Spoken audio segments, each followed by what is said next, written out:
Não temas, porque eu sou contigo. Não te assombres, porque eu sou teu Deus. Eu te fortaleço e te ajudo e te sustento com a minha destra fiel. Isaías 41, 10. Para quem são ditas essas palavras? Pois não devemos tomar da Escritura de Deus mais do que dos tesouros do homem. Não temos mais direito de tomar para nós uma promessa que não pertence do que temos de tomar de outro homem sua carteira.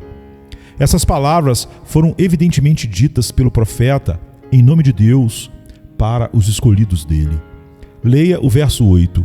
Mas tu, ó Israel, servo meu, tu Jacó, a quem elegi, descendente de Abraão, meu amigo.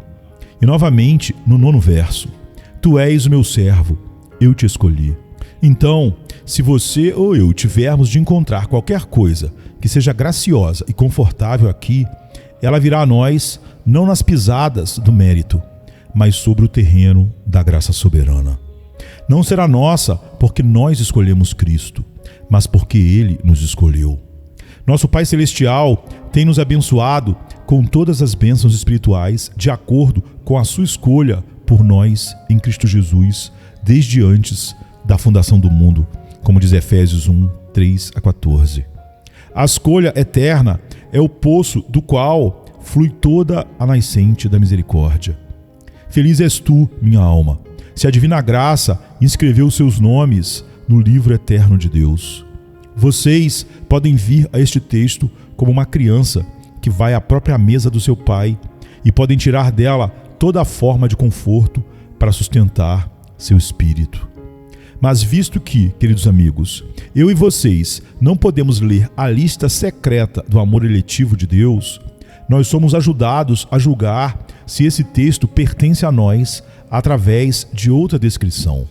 Pois os que são aqui chamados de escolhidos são, no 9º verso, também descritos como sendo chamados. Tu, a quem tomei das extremidades da terra e chamei dos seus cantos mais remotos. O povo escolhido de Deus do passado foi separado para Ele próprio e o chamou dentre todo o resto do mundo. E assim são eles agora. Eles são um povo chamado pela sua graça especial, com um chamado gracioso ao qual eles não puderam resistir. E eles vieram imediatamente e se declararam do lado do Senhor. Porquanto, aos que de antemão conheceu, também os predestinou para serem conformes à imagem do seu Filho, a fim de que ele seja o primogênito entre muitos irmãos. E aos que predestinou, a esses também chamou. Romanos 8, 29 e 30. Se você é chamado, depende disso você ser escolhido. Eu não quero dizer se você é chamado no senso comum com o chamado universal do Evangelho, pois nesse sentido, muitos são chamados, mas poucos são escolhidos. Mas eu quero dizer se você é efetivamente chamado, pessoalmente chamado, chamado pelo Espírito Santo, chamado como Maria foi quando Jesus disse a ela, Maria, e essa voz graciosa atravessou a sua alma, e ela respondeu dizendo a ele, Mestre, você já foi chamado ao ponto de abandonar tudo por Cristo, ou está disposto a fazer isso? Você abandonou seus antigos prazeres e suas antigas companhias? E agora você é um separado para Cristo? Se isso aconteceu, não deixe que nada o impeça de aproveitar as riquezas do meu texto, pois cada frase confortável dele pertence a você. Ainda, além de nos ajudar a descobrir a quem este texto pertence, note que a pessoa aqui descrita é tida no verso 8 como um servo. Tu, ó Israel, servo meu. E no verso 9, e a quem disse, tu és o meu servo. Agora, você é um servo de Deus, querido ouvinte. Um servo não faz a sua própria vontade.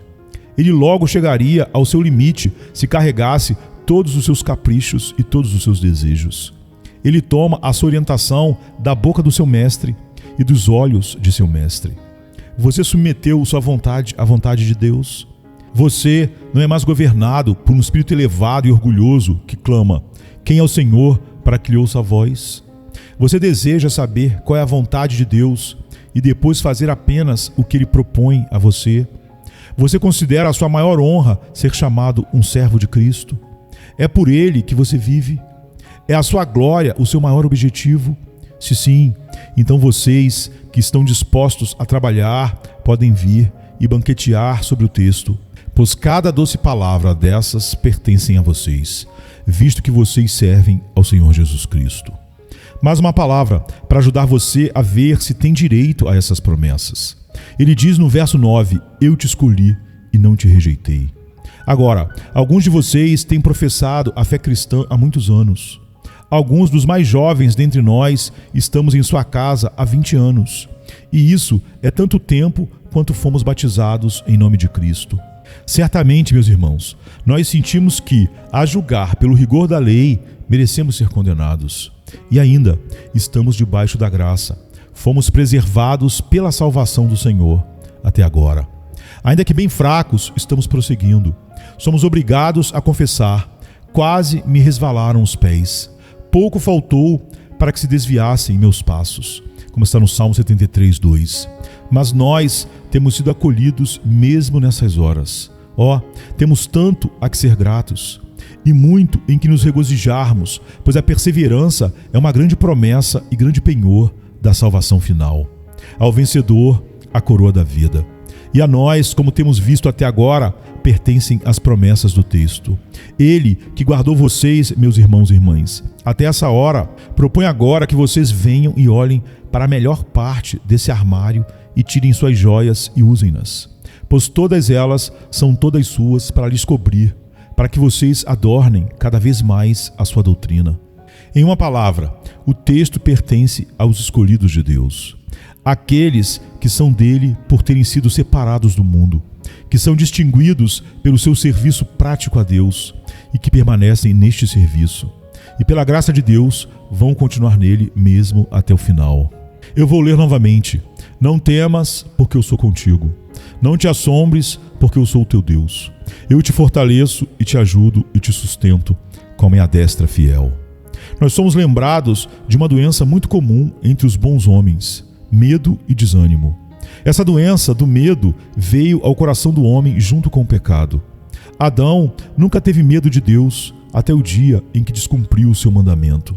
Quando o Senhor Deus caminhava no jardim na viração do dia e Adão ouvia os passos do Todo-Poderoso, ele apressava-se para entrar em comunhão com Deus, da mesma forma que uma criança querida fala com um pai amoroso.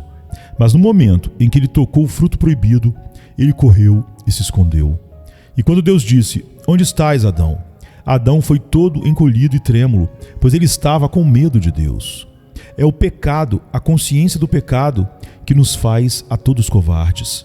Apesar de ele, que nos fez ser um fogo consumidor, e nós devêssemos sempre ter um temor santo dele, o medo que causa a escravidão não teria nunca vindo ao nosso espírito se nós não tivéssemos, antes de tudo, transgredido a sua lei. O pecado é a mãe do medo que nos atormenta. E, irmãos, o medo permanece nos homens bons porque o pecado permanece neles. Se eles tivessem atingido a perfeição do amor, isso expulsaria o medo, pois o medo traz tormento. Mas uma vez que a carne ainda está neles e os desejos ainda se esforçam para comandar, até o mais santo dos povos de Deus fica às vezes aflito com os escárnios do filho da escrava. Ele foi banido, pois ele nunca poderá ser herdeiro com a natureza do livre. Na medida em que a divina graça cresce e aumenta em poder, o medo diminui. E quando o pecado é cortado pela raiz e tem seus ramos tirados, então nem dúvida nem medo irão nos maltratar novamente. Tira-os dessas casas de barro. De uma vez nos livrará de todo pecado que nos habita, e nossos espíritos irão buscar a Deus, como as faíscas procuram o sol. Mas até então, desde que por motivo de fraqueza o pecado prevaleça às vezes, o medo também prevalece, e nós somos tristemente humilhados. O medo, vindo com o pecado, sendo sustentado por ele, logo encontra alimento com o qual vai viver. Deixe que o fiel olhe para dentro de si e, meus irmãos, ele só precisa fazer isso por um momento para encontrar razões abundantes para se ter medo. Ah, diz o medo, enquanto ele olha para dentro do coração, ainda propenso a vaguear. Eu não vou seguir o meu caminho. Ah, diz o medo, enquanto ele olha para o pecado. Eu vou tropeçar, eu não vou perseverar até o fim. A graça está ali, é verdade, Mas o medo cega a melhor natureza e fixa seu olhar somente no corpo dessa morte. Olhar para a velha natureza raramente é uma operação prazerosa, especialmente se esquecermos que ela foi crucificada com Cristo. Eu suponho que, se qualquer um de nós pudesse ver o seu próprio coração da maneira como ele realmente é, ele enlouqueceria. Mas a fé olha para todas as ruínas da queda e acredita que o sangue de Cristo trará a vitória. Ela canta o seu poema do triunfo, mesmo quando a luta está feroz, regozijando-se com o apóstolo, pois onde abundou o pecado, superabundou a graça, a fim de que, como o pecado reinou pela morte, assim também reinasse a graça pela justiça para a vida eterna, mediante Jesus Cristo, nosso Senhor. Mas o medo diz: eu um dia cairei nas mãos do inimigo.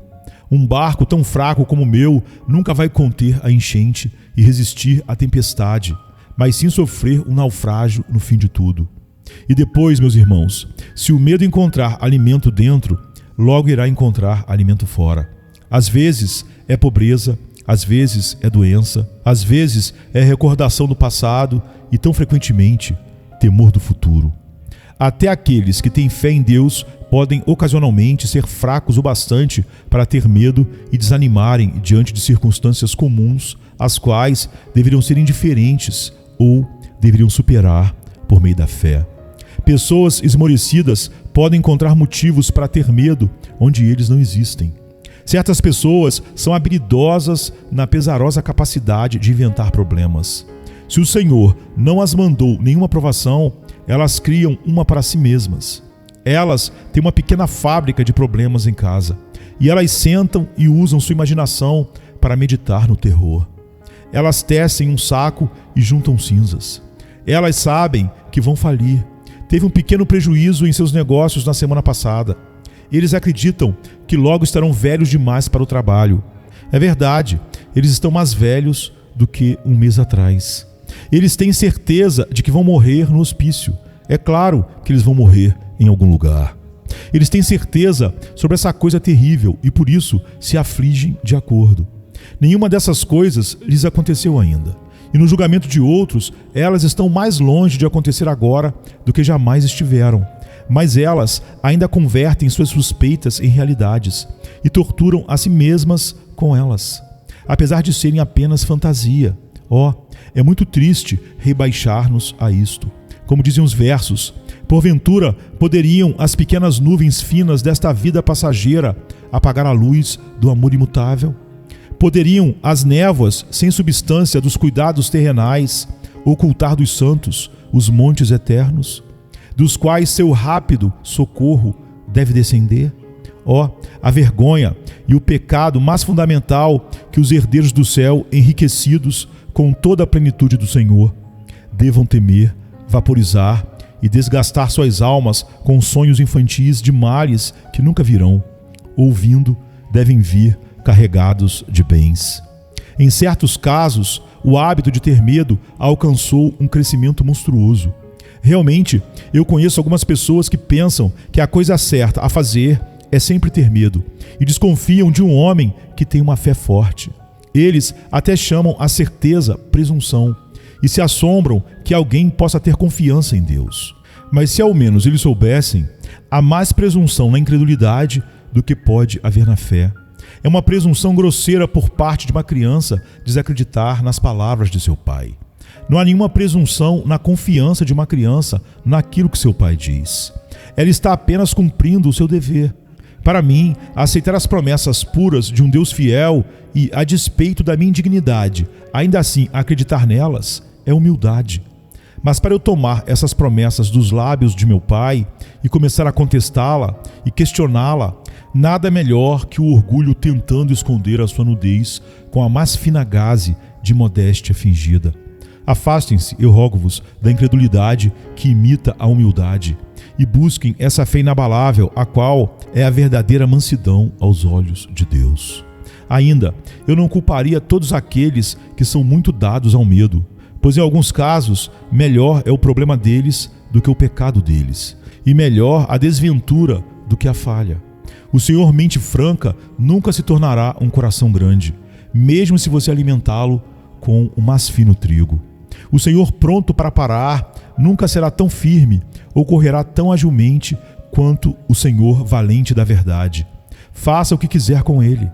Há algumas pessoas na família de Deus que são constitucionalmente fracas e provavelmente nunca irão superar essa fraqueza até entrarem em descanso. Eu faria qualquer coisa que estivesse ao meu alcance para encorajar os amedrontados a se levantarem contra as suas fraquezas. Eu até daria apenas o suficiente do tônico da repreensão para fazê-los sentir que não é certo desacreditar, mas eu não gostaria de censurar tão severamente seu desânimo a ponto de fazê-los pensar que não são do povo de Deus.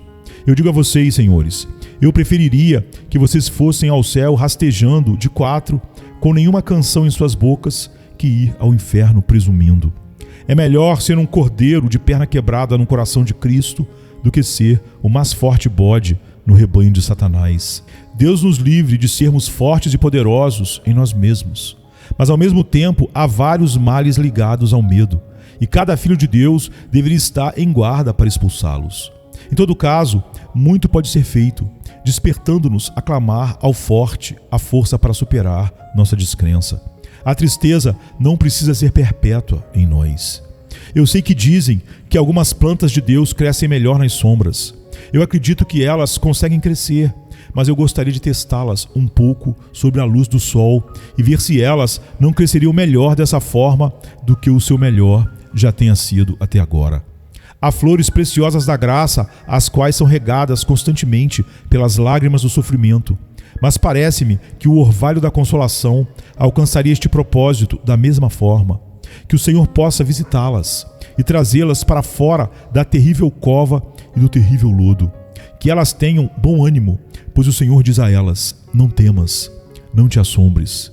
Que se relembre, antes de terminarmos este ponto, que até os mais fortes dos servos de Deus estão sujeitos ao medo. Davi era um homem muito forte e ele derrubou Golias. Mas nós lemos que em uma ocasião, quando ele estava na batalha, ficando Davi muito fatigado. Então, às vezes, os mais dignos dos heróis do Senhor têm seus momentos de fraqueza.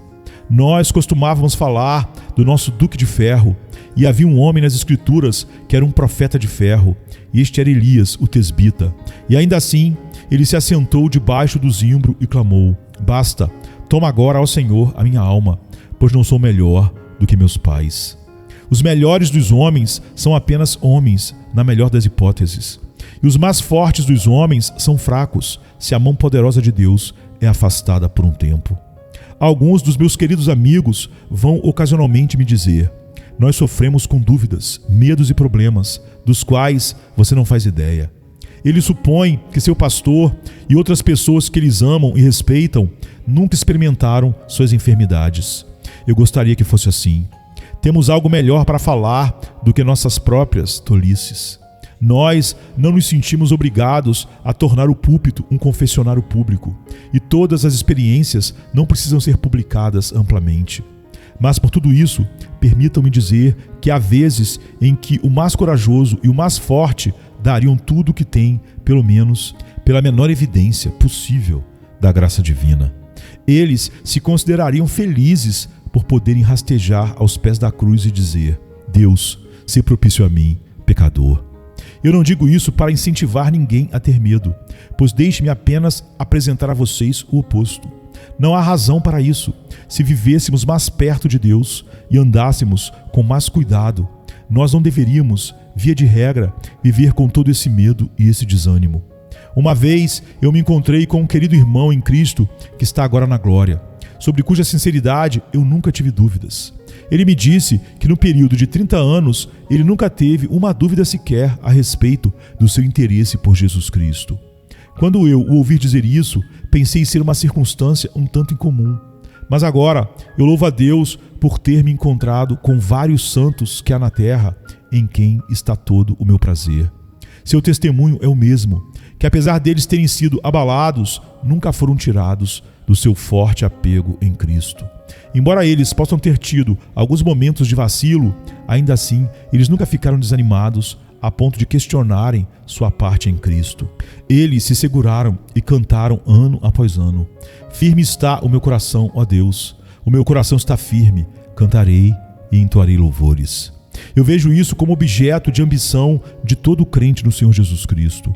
Experimente e veja se você não pode livrar sua boca de todas as coisas amargas que o fazem cantar tantas vezes e tão tristemente. Há uma música muito boa para crianças cristãs, um hino geralmente cantado por questionadores, mas há que vocês possam ir além dessa cantiga juvenil e aprender a cantar músicas mais próprias, como esta. Agora eu encontrei o chão, onde com certeza a âncora da minha alma pode permanecer. As feridas de Jesus por meu pecado, morto antes da fundação do mundo, cuja misericórdia permanecerá inabalável quando o céu e a terra desaparecerem. Ó amor, seu abismo sem fundo, meus pecados são tragados em ti. Coberta é a minha iniquidade. Nenhuma mancha de culpa permanece em mim, enquanto o sangue de Jesus, através da terra e dos céus, misericórdia livre, infinita misericórdia chove. Com fé eu mergulho nesse mar. Aqui está a minha esperança, minha alegria, meu descanso. Mais perto, quando o inferno atacar, eu fugirei. Eu olho para o peito do meu Salvador. Vai embora, triste dúvida, medo ansioso. Misericórdia é tudo que está escrito lá. Não temas, porque eu sou contigo. Não te assombres, porque eu sou teu Deus. Eu te fortaleço e te ajudo e te sustento com a minha destra fiel. Isaías 41, 10.